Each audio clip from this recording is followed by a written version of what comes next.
Greetings, redheads. How y'all doing out there? Thank you for joining me in another episode of your favorite show, which is the one, the only Red's View. Of course, I am your gracious host, the one and only J Red.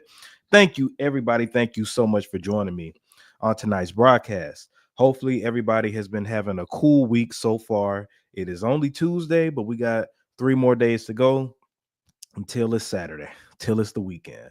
But boy, oh boy, do we have some things.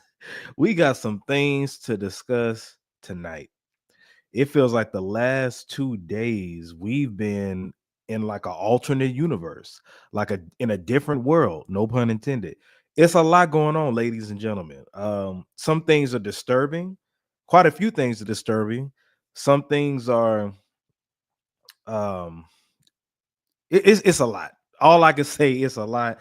So everybody, just come in. We're gonna start from square one. We're gonna slow cook this thing tonight because it's a lot to talk about. But anyway, before I get this video started, do me a favor. Make sure that you please subscribe to the channel, which is youtube.com/redsview. It is going across your screen right now. If you have not already, make sure that you do that. Shout out to all my new subscribers. You all are some of the biggest supporters out there. You comment on my videos, you like my videos, you share my videos, and I can't thank you enough. Just continue to do it so this channel can continue to grow because we have fun on this channel. We have great dialogue, great discussions on this channel, and we just want to make sure that it keeps thriving. Make sure that you hit the like button or the dislike button. It is all good as long as we do get some traction, ladies and gentlemen, because we want to get those views to be consistent, keep them going, and all that good stuff. And if you have not already, make sure that you follow me on all social media platforms at JAYR3D on Twitter. It is the real J Red, the real JAYR3D.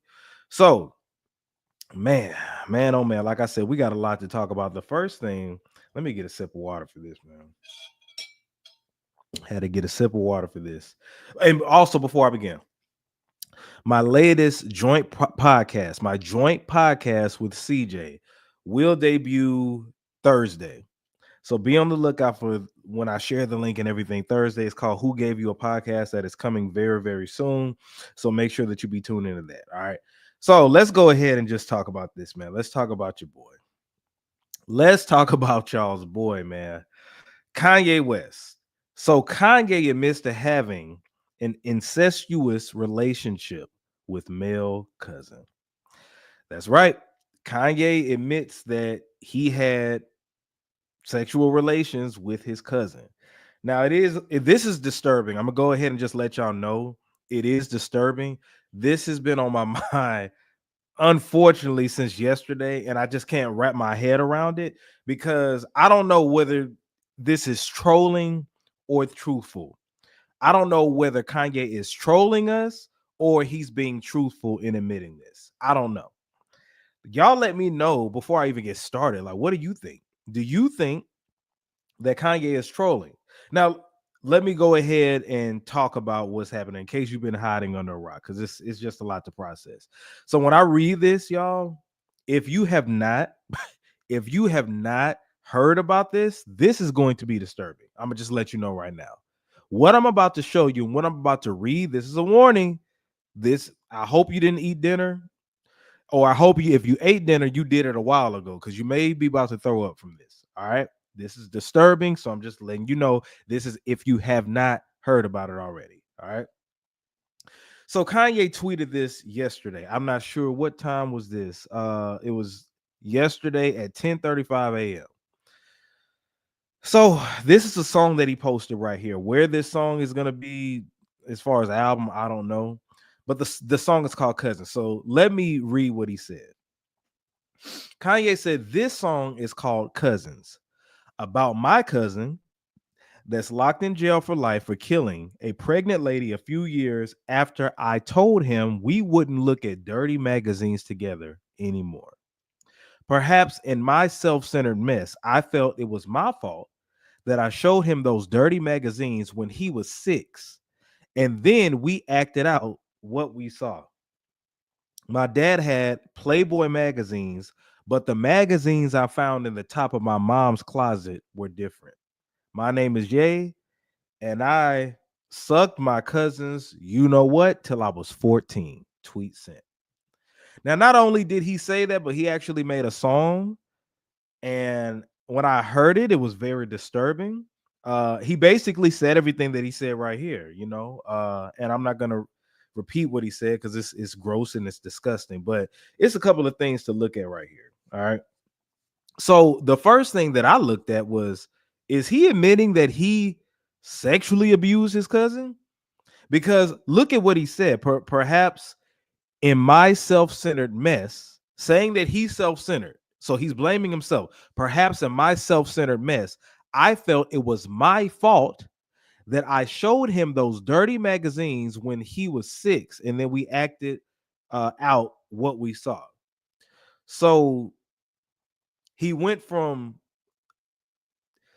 So I'm trying to understand, like, is he saying that when his cousin was 6, is he older than his cousin? Is he saying, well, like when his cousin was 6, him being the older cousin, he was self-centered, showed him the magazines, and is he blaming himself for his cousin killing a pregnant lady, or himself for exposing his cousin to that? I don't know. That's what I got from it. So my thing is this: it's the main thing people want to know is why. Why is Kanye saying this? Why is he admitting to this? Now, one reason people feel like it's to promote music or it's to promote something.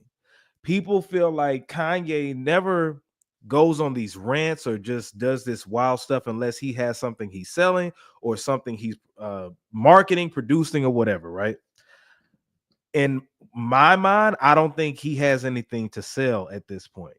If you think that this is just a publicity stunt and him trying to sell records, I mean, he's independent for one.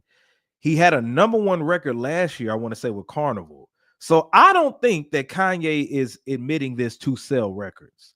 Because if you want to say, okay, he wants to say that he did something with another man, maybe the LGBT community will be accepting of him.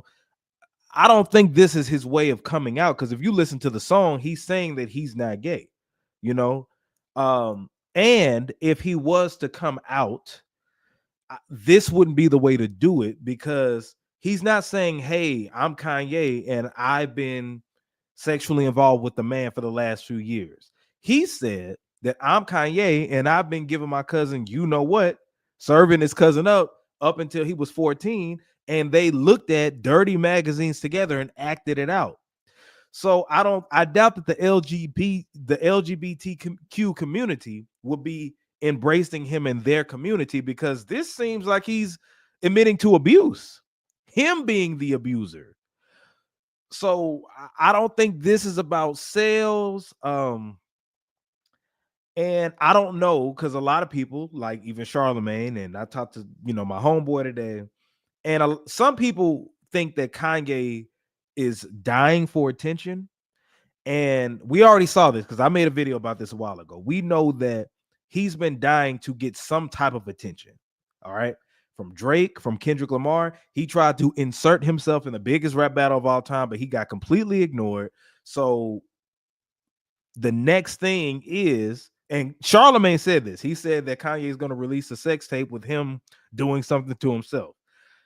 But the next thing is, okay, if I'm not getting enough attention from wearing a swastika chain, wearing a Ku Klux Klansman's attire, calling people the F-bombs, what else can I do?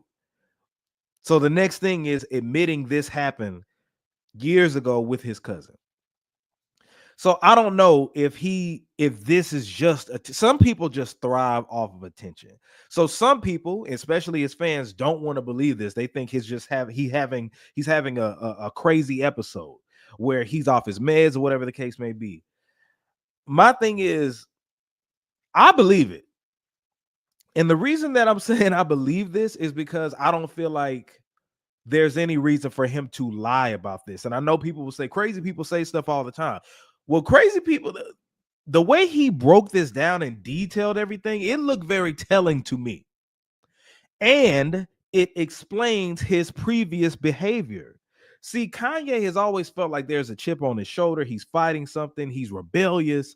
And usually when people are fighting something, within themselves, they're outlandish and they do things emotionally, irrationally, and they lash out. And you can't really pinpoint what it is. For the longest, we were thinking, okay, controversy creates cash. He's trying to sell records. He's trying to get out his Adidas deal. He's doing all this stuff. He's being political. You don't know whether he's being political, whether he's being racist, whether he's being like, you don't know what he's doing, because he'll turn around and do a whole what's that, Jesus Loves Me concert, and he'll go around and do the gospel and stuff like that. So you never know what he's doing. But for him to come out and do this, it feels like now the world is his therapy. The world is his therapy session. Like the world is his shrink, to where he has to let us know this and tell us what the problem is. You don't even know, you can't wrap your head around it. But the only thing that I can come to is that that's what he's doing.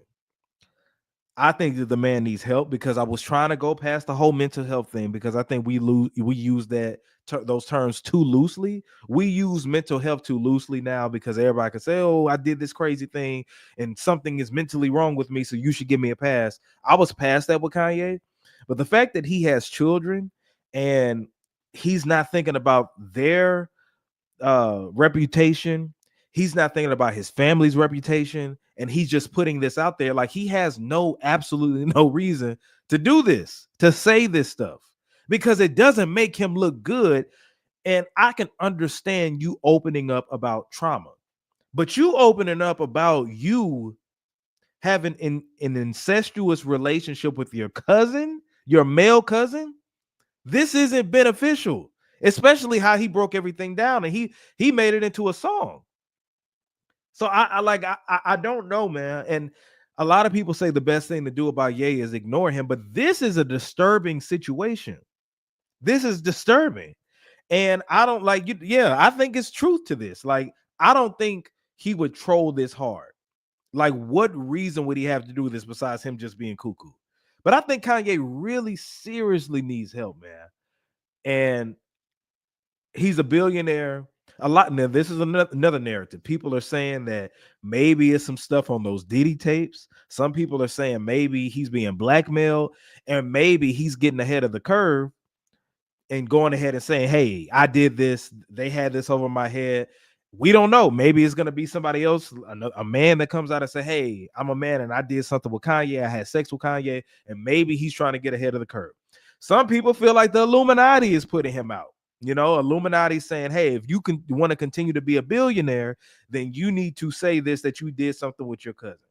But my thing is, I don't know about that, because he's going at the Jewish community.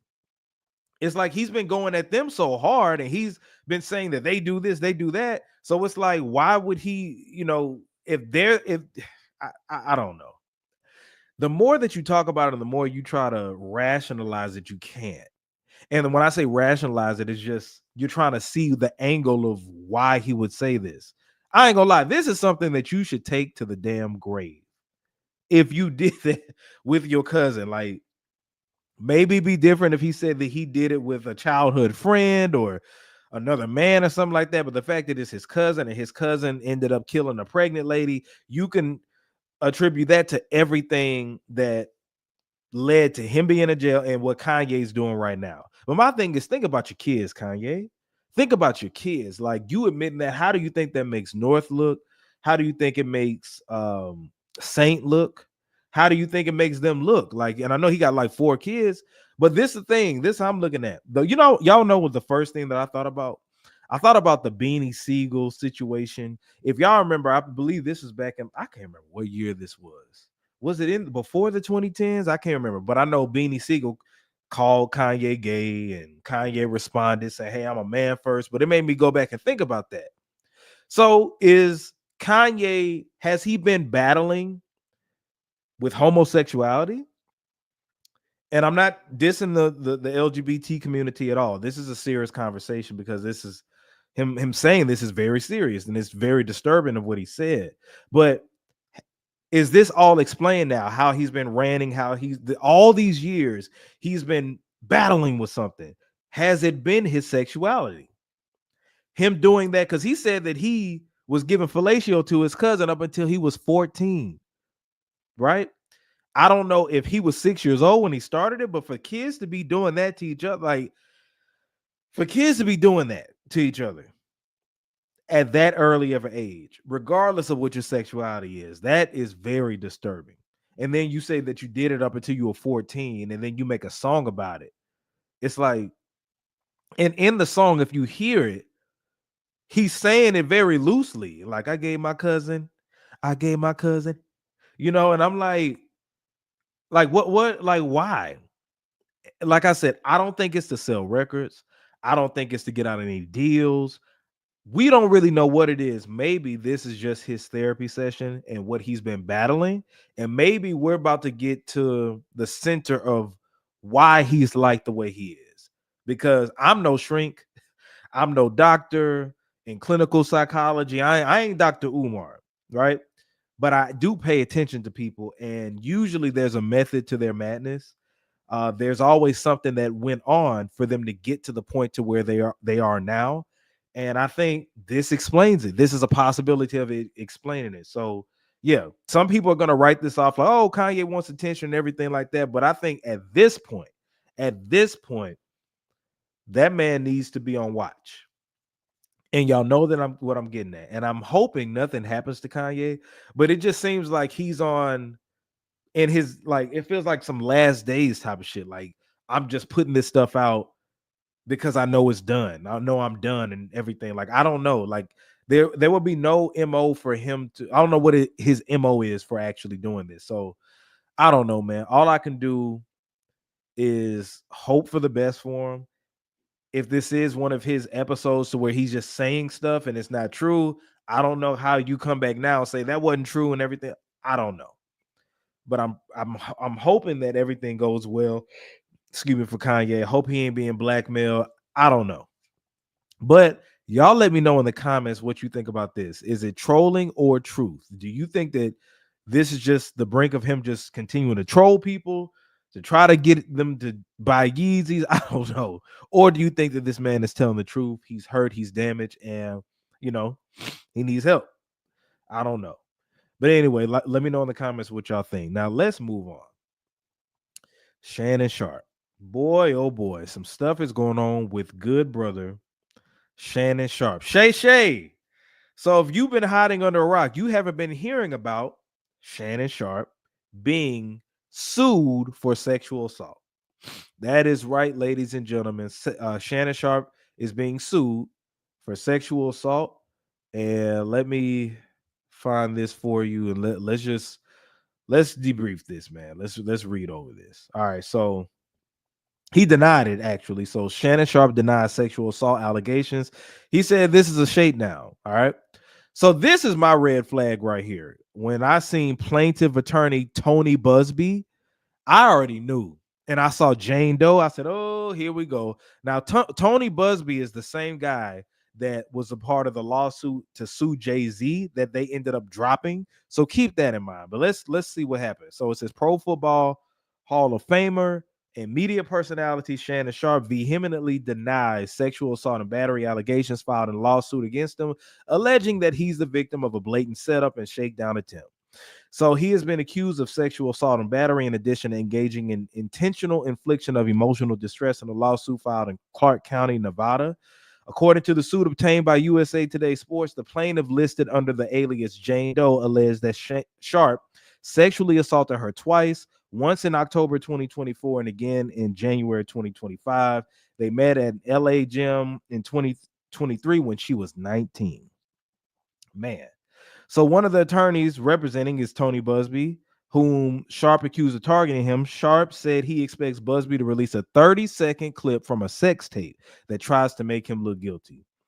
All right. So I'll go back and I'll in a second, I'll play what Shannon Sharp said. But what I'll say, I got a few things to say about this before I go into Shannon Sharp's response. All right. So first off, this comes on the brink of Shannon Sharp allegedly signing a $100 million deal for, I don't know if it was for Club. I think it's for Club Shay Shay. So his podcast, because I know he does Club Shay Shay, and then he does an actual podcast with Chad Ocho Cinco. So That's called Nightcap. So he has Nightcap and he has Club Shay Shay. But allegedly, he has a $100 million deal. Now, that was reported like on like this weekend or last week. I saw that allegedly it was $100 million. So right after that is announced, okay, now this lawsuit happens. When I first seen this, I said, uh-oh, not Shannon Sharp too. And then when I saw Tony Busby, I said, oh, okay, I don't believe it. So the first thing I'm going to say is it's very ironic that once he gets this $100 million deal, which I don't know, is there besides who, like Joe Rogan or somebody, who is a podcaster that gets that much money? I'm talking about the Joe Buttons, the academics, the Vlad TVs, like in the 100 million. So I already knew that there was something up with that. But one thing that I'll say to Shannon Sharp, and every millionaire that's black, that's a celebrity. Every celebrity that is a millionaire and black, you are under attack. You are under attack. The block is hot. So what I'm saying is, if you're a millionaire black and you're a celebrity, you need to be very careful on who you have sexual encounters with. Okay? Ever since Diddy got locked up and Diddy has this trial going on and Diddy has like a gazillion lawsuits going on, that should register. And this has been for the last 2 years. That should register for any black male celebrity, whether you're an athlete, entertainer, rapper, singer, producer, whoever. You are under attack. So it's best right now if you get you one woman, if you get you a wife, get you a girlfriend and be public with your girlfriend, something like that, or just be in a relationship, be in a monogamous relationship at this point. Because you are under attack. The block is hot. So with Shannon Sharp, he met up with this girl and he admitted that he had sexual encounters with her, right? But she, I'm not getting on the whole, she was young. I mean, she was 19. She's legal. I'm not going with the whole should a 50-year-old man be dating a 19-year-old or whatever. I'm not going into that. But what I am talking about is these black male celebrities. It's just not hot. It's real tricky. Like Kendrick said, the game is real tricky right now. You're better off having one woman because you're seeing what happens. See, Shannon Sharp tried to get his freak on. When you read the text messages that Shannon Sharp was trading with the girl, or she was saying to him, oh, they were getting into some animalistic type of stuff. And I'm not judging. Everybody has a freaky side. I'm not judging anybody for what they do in their bedroom behind closed doors. Do what you do. But my thing is, if you are a black male celebrity and you're rich, especially, you don't want to get caught up right now. You better find you a wife or be with your wife, something. But you don't want to get caught up with that right now. So let's go back into it. So these are some of the text. It says Shannon Sharp's legal team has responded to a lawsuit accusing him of sexually assaulting a woman multiple times, blah, blah, blah. So immediately what Shannon did, he went to his Instagram and he shared some stuff that she was saying to him. I want you to put a dog collar around my neck and choke me with it while you're effing me. I know you missed this big juicy blank, 25,000 for each cheek. So each ass cheek was 25,000. So this lawsuit filed by Gabriella Zaninga. So they actually dropped her name and it said, orchestrated by her attorney, is a blatant and cynical attempt to shake down Mr. Sharp for millions of dollars. It is filled with lies, distortions, and misrepresentation, and it will not succeed. So it said, in her effort to extract a large financial settlement, Ms. Zaninga presented Shannon Sharp with a secretly recorded video of a consensual sexual encounter. We believe the video has been heavily edited and taken entirely out of context, crafted to falsely portray a consensual act. So it says the day after she asked 25,000 per cheek, quoted above, there were other examples. So look at these texts. Only if you put that gravy in me, then I can do whatever you want to me. Then you can do whatever you want to me. I want to put my tongue in your, and then marry you. Hold on, she talking about doing that to him. That's crazy. She said, "That's my daddy. want you to put a big black baby in me. A big black baby. Somebody called Dr. Umar because that already showed that she was non-black. All right. And that's my other point. See, especially black male celebrities that are rich, stay with a black woman. I'm on my Dr. Umar tip with that. It's better off you staying with a black woman at this point because it's not going to look good. So you want to have community support. Don't forget that. But Shannon Sharp, now this woman is obviously she has a Hispanic last name, but it could be a white Hispanic, right? I saw a picture of her and she doesn't look like a black, like Afro Latina. So yeah, man, Shannon Sharp. And this is my thing with Shannon Sharp, man. Like, he has to really control himself out here. This is like the second or third time. You remember, what was it, last year when he was having sex and he was on Instagram Live, which everybody feels like it was a publicity stunt for him to prove that he was straight. But he was on Instagram Live and you could hear him, oh, that's my Michelle. That's my Michelle. Oh, that's my Michelle. And he was having sex on there. It's like, bro, there's no, and then he bragged about it when he was on the the podcast. What's that? The Nightcap with Ocho. So my thing is, Shannon, sit your ass down somewhere, dude. Now we know that you like to get freaky, you like to have your sex and everything like that. That is cool, but it's like, you got to get control of yourself, man. Or at least it feels like Shannon Sharp is a dog in heat. Trying to smash anything that walks, and it's really being detrimental to him. Because the thing is, when you're rich, not even just when you're rich, but as a man, you have to be sexually responsible. And this isn't me trying to be the whole, I'm not the dick police here, not at all. None of us are perfect. But when I say sexually responsible, that means that you have to be able to be on your P's and Q's and know who not to sleep with and who to sleep with if you're going to do that. All right. You got to know who's in your best interest, who's trying to be a gold digger, and who could probably set you up later. Meaning, and I'm preaching to the choir right now, but if you are on the up and up and you got something going for yourself, you got to be knowing that you are a target, period, because you got something going for yourself, you making money.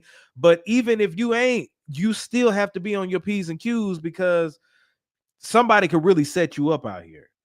And for example, if you like crazy women because they have the best sex, I get it. You want to be with crazy women, whatever the case may be, man. She crazy, but she got some good, you know what? That's fine in your early 20s, like when you're a teenager, early 20s. But after you get older, is it worth doing something with that woman? Because you know what's going to happen. If you know that you don't want to be with her like that, what's going to happen? She's going to pull up to your spot. She's going to bust your windows out your car. She's going to cause harm to your family. It's a lot of stuff you just have to be aware of. And you can't slip up and, do things like that. So Shannon actually made a video. And I'm going to play you what he said. Hold on, y'all. Bear with me. This is Shannon Sharp's response to everything. All right. Where is it? Just had it. All right, here we go. Fair use, by the way, fair use. Listen to this. To my family, friends, supporters, and colleagues, I want to speak to you directly and from the heart. This is a shakedown.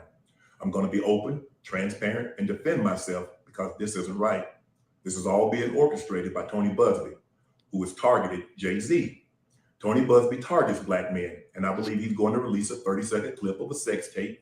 Oh, man. That tries to make me look guilty and play into every stereotype you could possibly imagine. That video should actually be 10 minutes or so. Hey, Tony, instead of releasing your edit, put the whole video out. I don't have it, or I would myself. You know what happened, and you're trying to manipulate the media. The encounter in question took place during the day at her invitation, and now that appears to be a deliberate setup, coordinated by Gabby, also known as Carly on OnlyFans. Gabby and Tony Busby want $50 million. What they're getting is sued for defamation and trying to take me down. My career is all about real talk and honesty. I know my family and fans know exactly what this is about. And I'm going to be out there telling you whatever I need to say, just like I always do. I love all you guys. Now, first off, this looked like a pure snow bunny, pure white woman. But I believe Shannon, and I'm on that side too. This is a shakedown, right? But Shannon still is at fault for messing with this woman. OnlyFans? Really, Shannon? This is what I'm talking about. Why are you messing with an OnlyFans model, man? Come on. You better off getting a wholesome woman, you know what I'm saying? Like just something like that. But you come on, man. OnlyFans, that's what they do. Those type of women, like you shouldn't be, you rich. You shouldn't be messing with no OnlyFans model. Come on, come on, man. So it's a bad look altogether, but it's because of your doing. I blame Shannon for messing with the wrong type of female. Now, I do feel like it's a shakedown. I do feel like it's an attack on black men. I do feel all of that, but also I'm pointing my fingers at Shannon. For one, get you a black woman. For two, make sure she ain't on OnlyFans. Don't do that. You should be knowing better as a millionaire. And as you're climbing up, Shannon, you have to be aware of. Come on, man. You got this Diddy stuff going on, and you really messing with an OnlyFans model? 25,000 for each ass cheek? Come on, do better. Do better. But anyway, man. Y'all let me know in the comments what you think about that. I hope everything turns out right. And one thing that's good, Shannon addressing it right now, because what Jay-Z showed us is that if you go ahead and address it right then and there, you can sway the public opinion in your favor. You know, like if you just sit on it, then everybody's gonna have a belief. Well, did he do it? Don't let him breathe and do it. But the red flag already is Tony Busby. Come on. I'm gonna say anything he's involved with is a shakedown. So I call cap on this. I stand with Unc, but Unc, you got to be better. All right, so let's move on, man. Dottie Six. Dottie Six says he's homeless and blames Kendrick. That yes, indeed, Dottie Six. Now, of course, as I know, a lot of y'all right now, I'm talking about right now, you're asking yourself or thinking to me, nigga, who is Dottie Six? Who is Dottie Six? I'll tell you exactly who he is. So Kendrick Lamar put out the highest selling, currently the highest selling album out right now, GNX, on the song called Hey Now. That features Dottie Six. Hey Now is a dope track. Is killing the airwaves right now, and I can't wait to see Kendrick perform it soon, next week of the GNX tour. But Dottie Six, who is featured on the Hey Now song with Kendrick, says that he's homeless and has some, negative things to say about Kendrick. So let's go and find where that is. All right, here we go, y'all. Look at Dottie Six. This is what he said about Kendrick. It says Dottie Six calls out Kendrick as he reveals that he is now homeless. That effing song with Kendrick ain't changed ish. K-Dot is a biatch. All right, so let's hear what he had. Because I ain't got no destination, bro. On SC. Nigga, I lost my house. Nigga, I'm homeless. Nigga, I'm crip. I admit that shit. Nigga, I fell down. I'm gonna bounce back up, though. Watch this. It's all good, cuz. And these rap motherfuckers, I can't wait till these rap motherfuckers start saying shit in their songs. I'm like, dead homies. I'm gonna beat their ass on the All right, okay. beat, and I'm gonna kill them. All right, yeah. Let me not do all that. All right, so I guess he was texting somebody too. It says post the snow. He said, I'm busy, whole day picked up. Post Dottie. Okay. So this dude saying that, he talking about he ain't getting nothing. That Kendrick is a bitch, you know what I'm saying? And it looks like he's blaming Kendrick for him being homeless. So this is my message to Dottie Six. Hey, man, you had a bag and you blew it. You had a feature.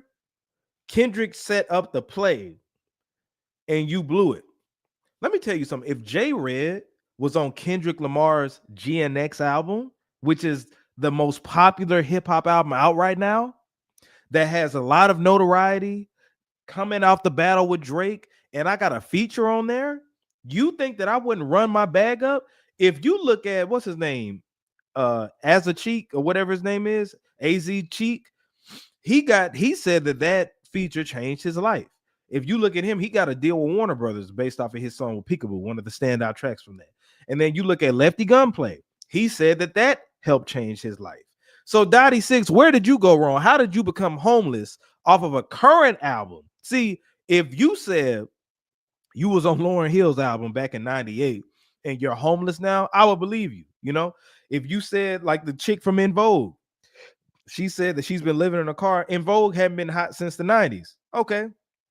But if you are featured on a Kendrick Lamar album in 2025, period, and you talking about you are broke and you're homeless, that is on you. That's on you. Man, I would be running that bag up right now. I would go on my own little tour performing that one song. And in addition to some other songs you may not have heard, Kendrick set up the play for you.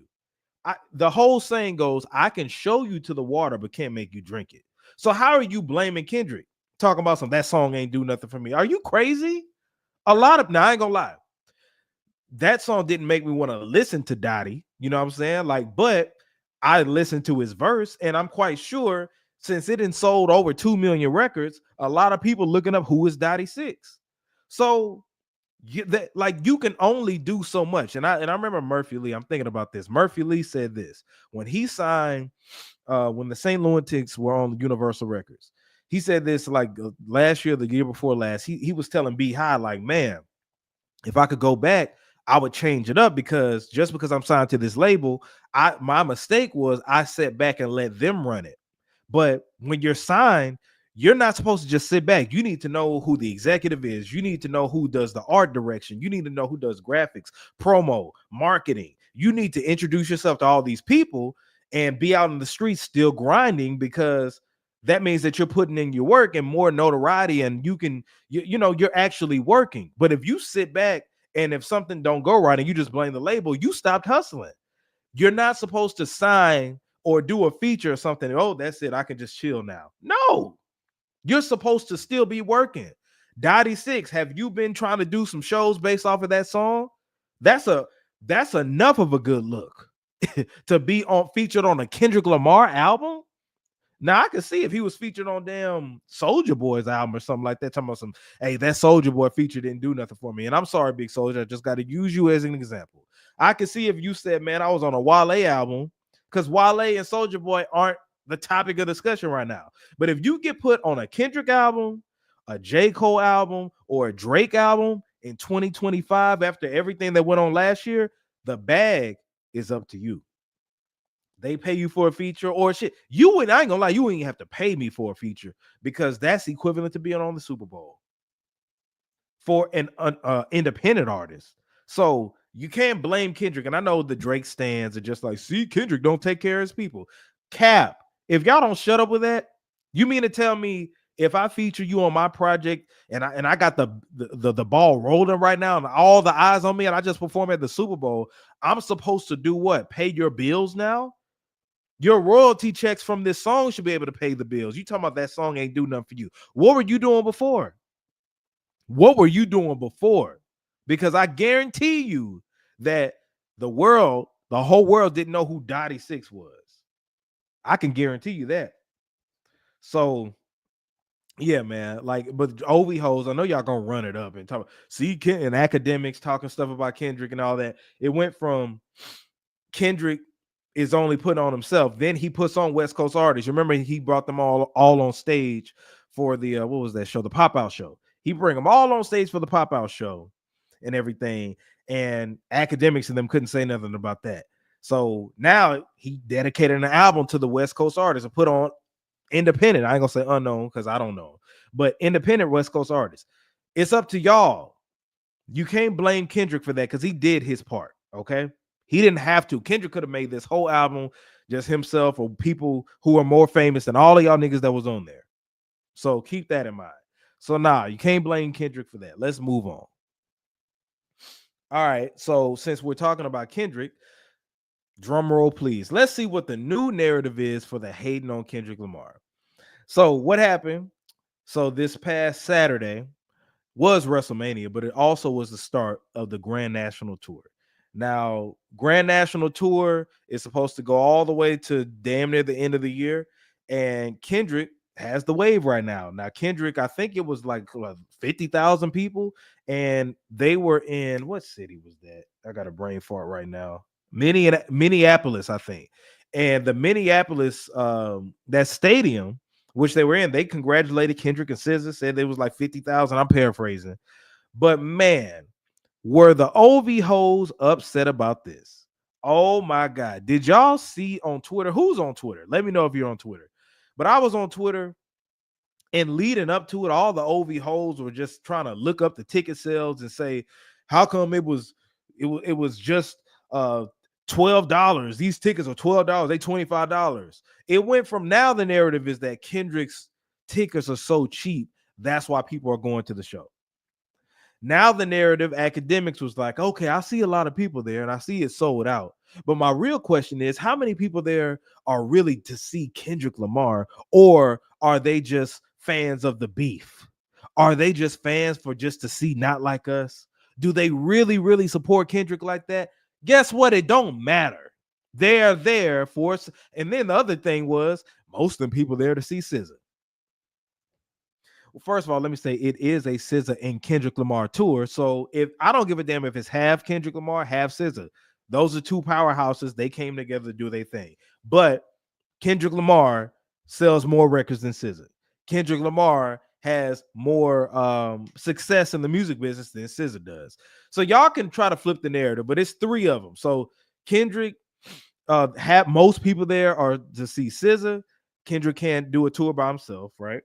The other narrative is that, are people there to really see Kendrick, or are they there just to see Not Like Us perform? And the other one is, oh, the tickets are real cheap. So I saw this link going around from one of those sites, those reselling sites, and they had the tickets for Kendrick Lamar marked down. Let me tell y'all something about scalpers. So what a scalper does, they'll buy up a few tickets in order to resell for a higher price. What ends up happening, if people don't buy those tickets for a higher price, as the date gets closer, the scalpers start scratching their heads and then formulating a plan on how they can get their money back, even if it's short end. So if I bought like 5 $200 tickets, right, and I boost those tickets up, I'm saying, okay, I bought them each for 200, so I'm gonna sell them for 500 because I know Kendrick is in high demand. As the time approaches and I don't end up selling those tickets, shit, the day of or the day before, I'll be like, okay, I'm gonna drop these prices to at least $100 so I can at least get some money with my money back. That's what happens.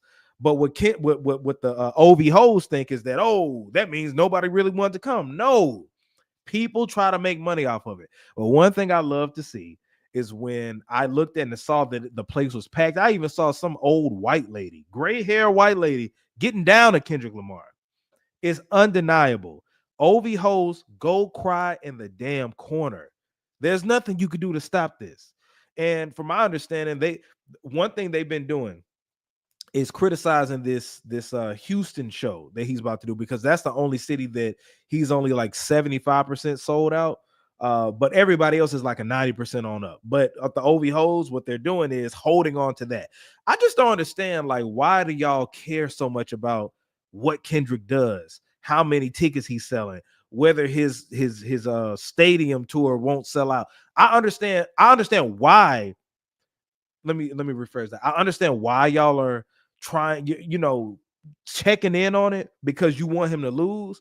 But my thing is, if he is a nobody and he is not near Drake and you don't listen to him, why are you giving him that much energy? Because you're making him trend on Twitter. You're making people tune into him. You're making people want to listen to his music. I'm like, damn, if you talk about something so much, you want to see that person. If I tell y'all, hey, like, don't listen to this music, don't listen to this music, don't listen to this music, eventually you're gonna say, what is he tripping about? Let me hear what it is, whether if you like it or not, So those are the narratives, and it's only gonna get worse. They're gonna keep, but whatever lets you OV hoes sleep at night, whatever makes you sleep at night, you can run with these narratives. But the truth is this: Kendrick is king right now, the king of rap. Kendrick is selling more than Drake, outperforming Drake, and he won the battle. Nothing will change that. Sorry. Get with it or get lost. Anyway, shout out to everybody who's joining me in here. Man. Y'all let me know in the comments, man. Y'all are not in the chat. Usually we get the chat popping. Let me know if you're in here. Hit that like button. or hit the dislike button. It is all good. And make sure if you're watching this on Facebook right now, make sure that you share it. Share this video, man. We are getting heavy tonight. We're talking about a lot of things. All right. So my next thing I want to talk about, let's talk about Miss Lizzo. All right. Lizzo loses weight after promoting obesity. Lizzo loses weight after promoting obesity. Now, what are you talking about, J Red? Well, Lizzo has been on a journey, man. She's been losing weight, and let's see how Miss Lizzo looks right now. All right. So this was Lizzo. This is her weight loss results. Okay. So this is her right here. She was a little plus size. Now she's shrinking down. You know, you see some of the fat right here hanging and everything. But Lizzo look good. She looks good. She looks nice. I always thought Lizzo was a cute woman. You know, never thought anything less of her. All right. This is my gripe with Lizzo, and I'm gonna get negative. So go ahead, be mad at me. I already know. All right. Call me an angry black man, evil black man, toxic masculinity. Let's get it all out. Let's get it all out. I'm gonna be critical. So the thing is, while I'm happy that Lizzo is losing weight, that's a healthy thing. Bravo, kudos to her. But what I don't like is that she promoted obesity to the black community. Meaning 5 years ago or 6 years ago, when it was this whole my body, I love me, I love the skin I'm in, I have this body positivity. Yeah, I'm big, but I can wear what Rihanna wears. I should be able to twerk in public and show my ass and be in a thong and wear stuff that smaller girls wear and be in a bag full of candy. And yes, Lizzo be eating. Lizzo be eating was her name. Is that still her Instagram name, ladies and gentlemen? Let me look. Is that Lizzo's Instagram name still? Hold on. Let me check that out. Yep, it's still Lizzo be eating. All right. The whole thing was her being obese, and we have to deal with it. And obese women can have the same rights and privileges and have the same looks at all these smaller women. The negative in that is that sends a wrong message to us, the black community, and every community, because what you did was to help yourself sell records, you promoted obesity. And it was a my body, my choice, not my body, my choice, but it was if you say something negative, then you're fat shaming. You didn't hear none of that until Lizzo came out. All right. At first, she was just a talented woman that was playing the flute. But what she did, she adopted this gimmick. And I don't know whether it was her or the higher ups, but for her to get up and be the big celebrity that she is, she had to use the whole I'm fat and you got to like me. And let's just keep it real. I'm fat and you have to like me. And if you say anything about me, you are fat shaming. You're bullying me.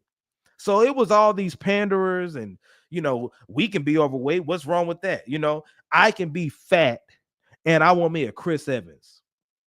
You want you a Fat Joe? No, I don't want a Fat Joe. Do you want you a Big X plug? No. I want somebody like Morris Chestnut who works out all the time. I want somebody like The Rock. You know, I want somebody who really takes care. So you can be obese and not work out. You can be fat and not work out. But when it comes to who you date, you want them to be physically fit. You want them to be health conscious and get out of here. And what I don't want to hear is these women who are saying, well, she wasn't really promoting obesity. She was just comfortable with who she was. If she was comfortable with who she was, why did she lose weight? Well, I mean, you want to be healthy. I agree that you want to be healthy. Why did she lose weight?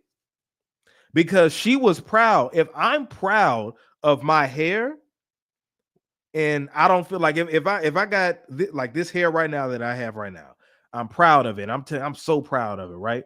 If I want to change it up, cool. But if I know that it looks a mess and my hairline is all the way back here and all this other stuff, and if you come and be like, man, J Red, your hairline is messed up, and I say, no, your hairline shaming. And then later on, I get me a fresh lineup, and everybody's like, oh, J Ray, you did good. But I would contradict myself because I said I'm comfortable with how I look. So if it was all about body positivity, why did she lose weight? Why?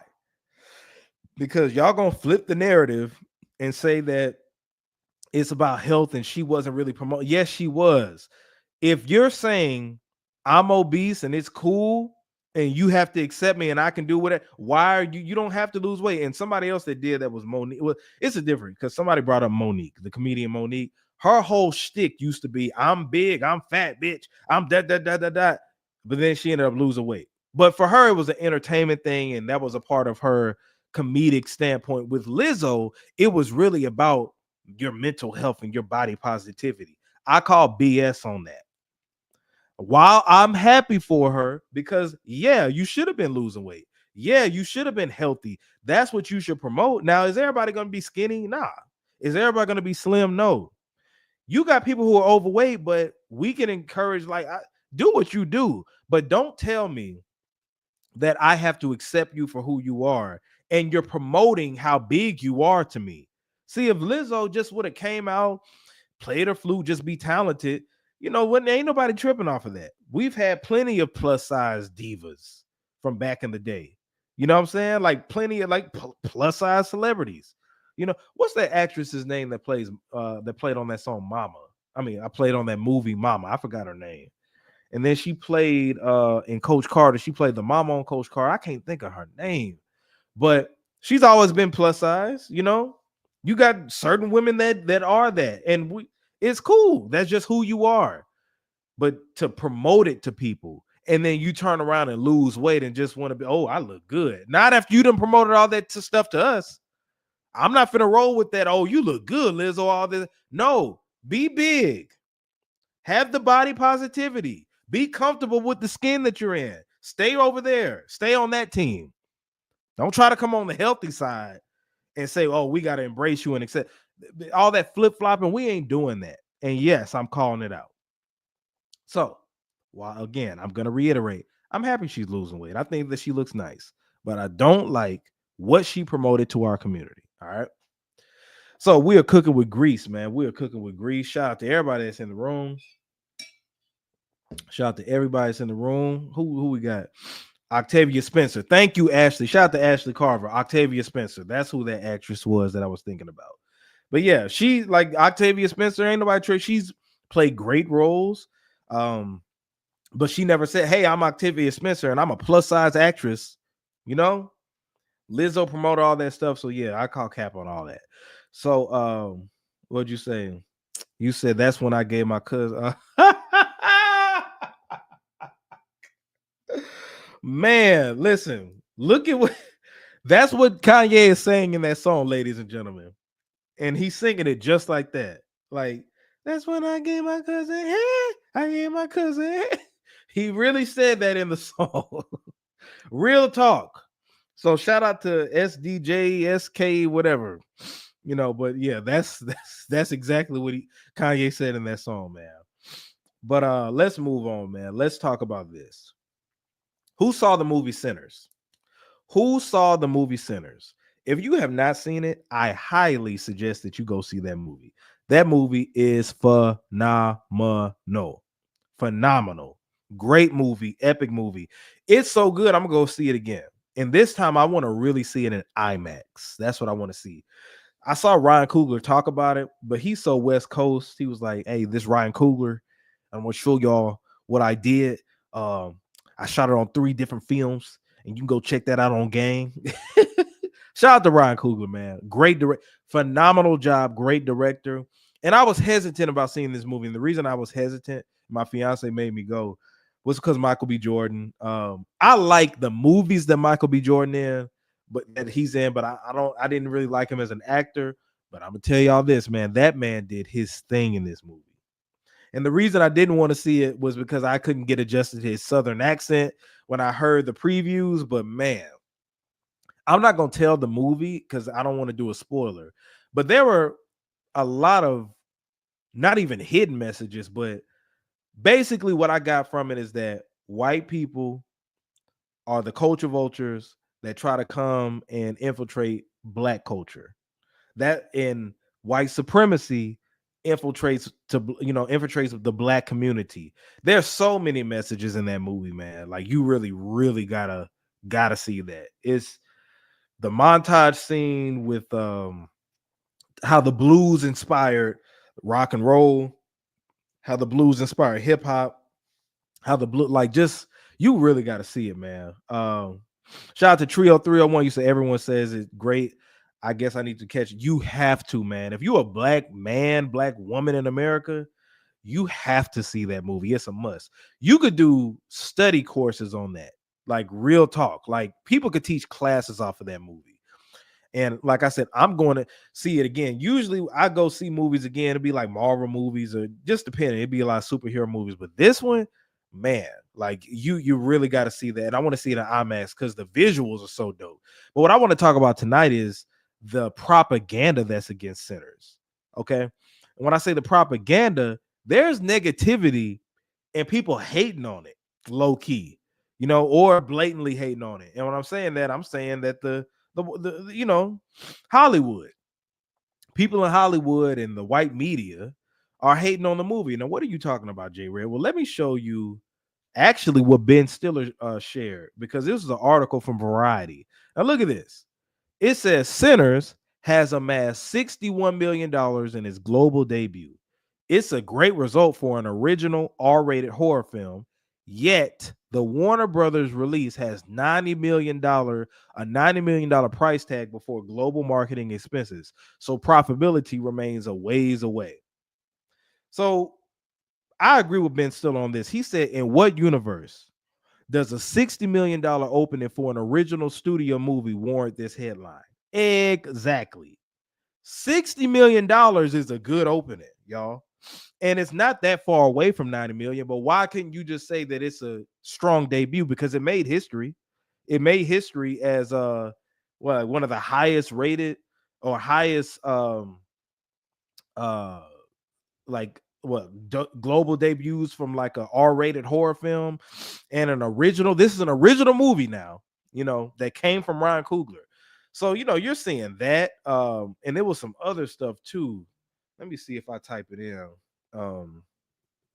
If more propaganda will come up, because it seemed like they just kind of hating on it, talking about some, it didn't make all its budget back, but yeah, it's there. You're like, come on, man. Let's see. And then also it's because I think that after 25 years, Ryan Coogler worked out a deal with Warner Brothers that he'll end up owning that movie. So yeah, but it was some other propaganda going on from that.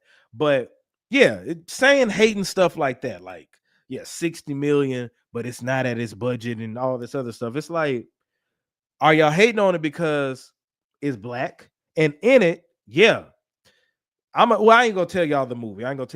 But it's a lot of symbolic things when it comes to foundational black Americans. It's going through our history. It's talking about our lineage. It's talking about, and it's a vampire movie at the end of the day. But it's so many good messages in it, and white people get shot up in it, that I think that the white media want to kind of shun it and make it look bad, because it's gonna get its budget back. I'm gonna go see it again, and we're gonna get that thing to cross and make its budget. But a lot of movies, they don't do that to other movies. With other movies, if they got a $90 million budget and they made 60 million, whatever, they'll just say it's a great film, strong debut. But with this one, you got to throw some rocks at it, because that's too big, for a black film, because this is a black director. He made this movie. This was an original script from him. And this when I say original, that means he came up with this story, period. So yeah, it's hating going on. They don't like to see films like this succeed. See, Black Panther is a little different because that's fully owned by Disney. And then Black Panther, the Marvel character, was made by Stan Lee in Marvel, white owned, and they can operate it that way. But when it comes to us, when we do these, and it's no silly BS going on in this, like, and no offense, like Tyler Perry, but a lot of Tyler Perry stuff, he has some dope films, but some of his stuff, like the Mud Deer stuff, that's comedy. So they don't mind going to see black people act a fool of themselves and things like that. And I'm not saying that's about all Tyler Perry's movies, but when we're talking about how symbolic this movie was and depicted white people in a bad light, and it's successful, they got to point at anything that's in there. Even I saw the Hispanic community that was saying something like we weren't represented in the movie. Anytime it's about us, for us, by us, then it's a whole, well, how come I'm not included? Because they want black people. We're the symbol for everybody, right? We're the symbol for hope and pain and struggle, and everybody wants to be a part of that. So yeah, it's propaganda that's against this movie, but guess what? It's still successful, and I give it the only reason I said a 9 out of 10 is because I couldn't get past that Southern accent that Michael B. Jordan was doing, but he did a great job. He played twins on this movie. Let me blow my nose real quick, y'all. Pardon me, man. Yeah, my allergies been tripping.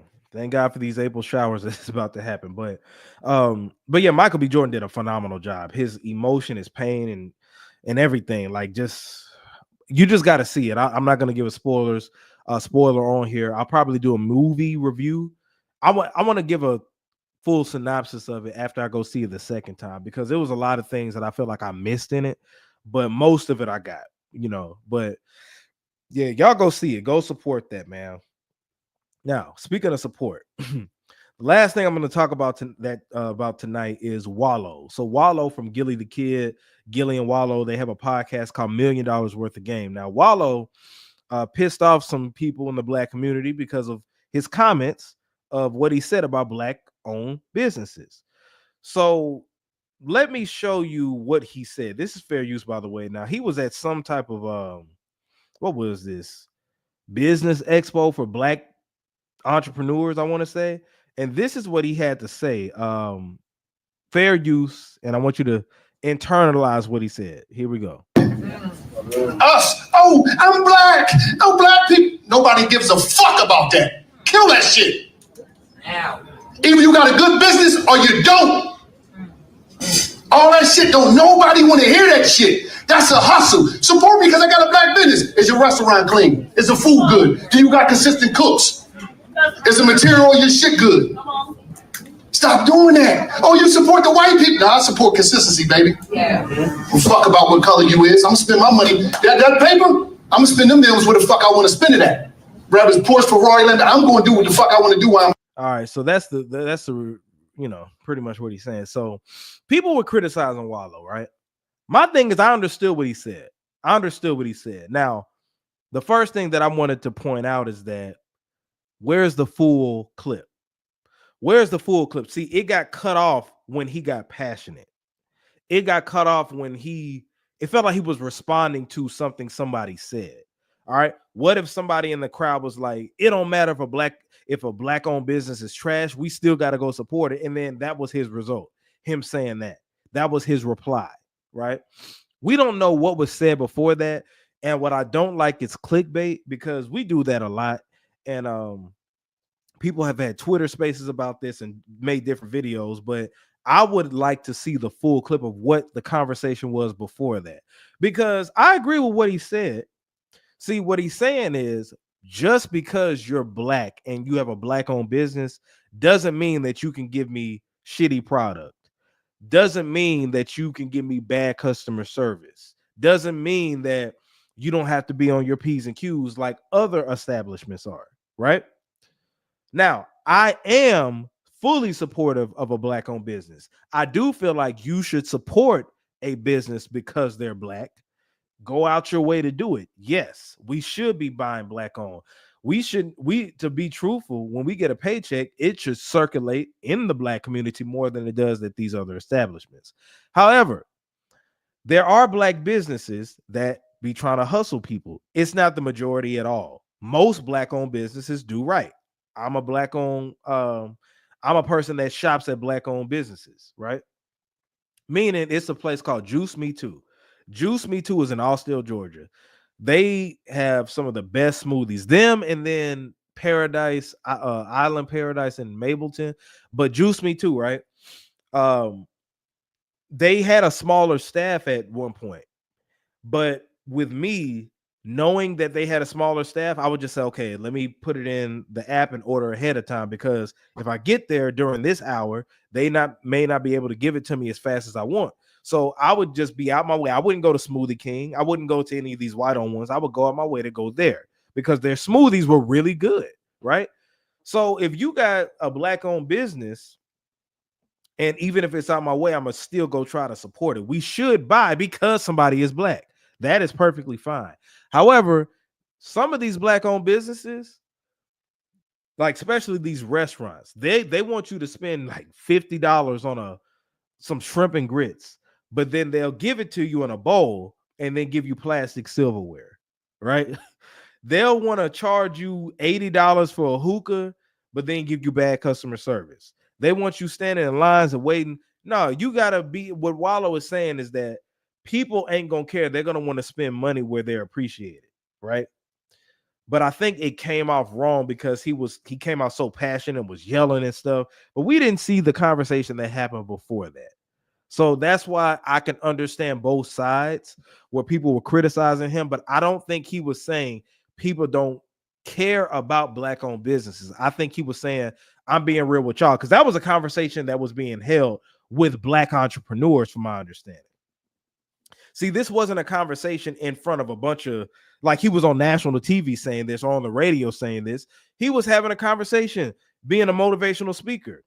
You know what I'm saying? And saying, hey, y'all need to get this money, but you know, if your product ain't good and your service ain't good, like ain't nobody gonna support it, which is true. And some people use the whole, hey, y'all, I'm black, so that means that you got to support it. For example, and I love him to death. Shout out to Master P. Remember Master P a few years ago put out that I Got the Hookup 2 movie, right? And it wasn't good, right? It wasn't good. And when people criticized it, his whole thing was, you got to support black. You got to support black. Y'all give your money to all these other movies that's white on. But I'm like, but you still got to make a good movie, P. And I love the first I Got the Hookup. And then some people complain about his Manatis, right?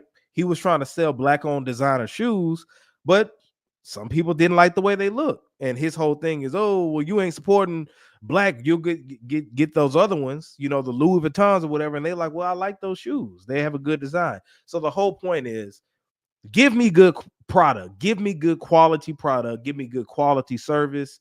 And I know, hey, maybe you'll be short-staffed because you don't have enough resources and enough people as the other people who other white-owned establishments or Latino-owned or whatever, because they have access to wealth more than we do. Understandable. I have patience and I will shop black. But if you got a long wait line and then you got a whack attitude and you're bringing my shrimp and grits to me in a regular bowl, but when I want a drink, when I want some silverware, you're going to give it to me in plastic.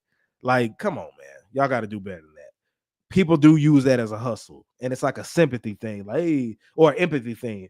Empathize with me because I'm black and you need to support me. Man, like, you got to sell me something that's good. So I understood what Wallow was saying.